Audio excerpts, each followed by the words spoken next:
Hi, I'm Bill O'Reilly. Thanks for watching us tonight. Liberal dissatisfaction with President Obama, that is the subject of this evening's Talking Points memo. As we reported last night, some Democratic senators who may lose next November are criticizing Mr. Obama.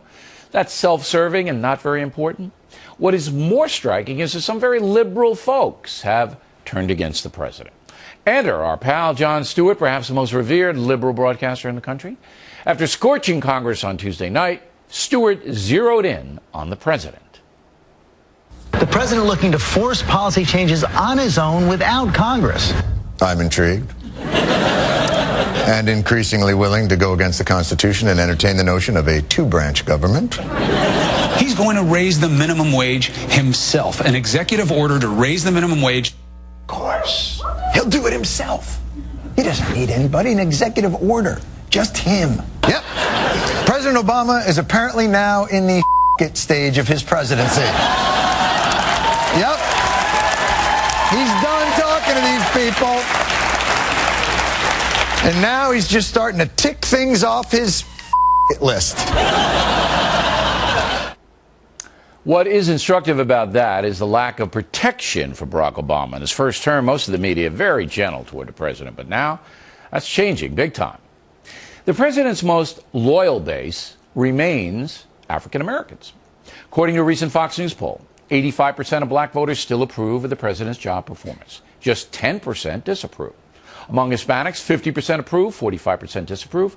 With white voters, just 34% approve, and a whopping 61% disapprove. But even though African Americans remain faithful, some activists are angry.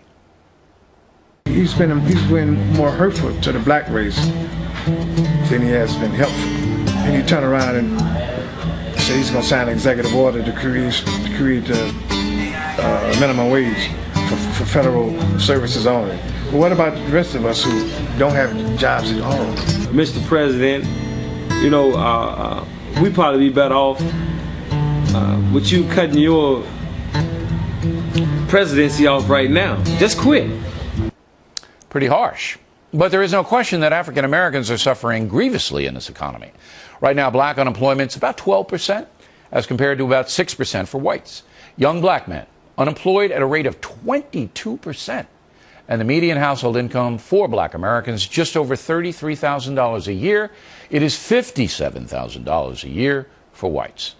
So after 5 years in office, President Obama has not really lifted the fortunes of African Americans. And the question is, why not? Talking Points believes it is partially due to the culture.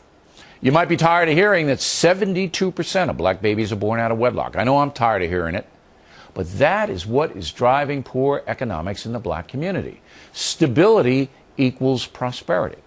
And in many black precincts, there's chaos in the streets, in the schools, in the homes.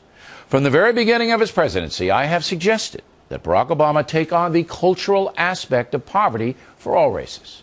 So far, he has not.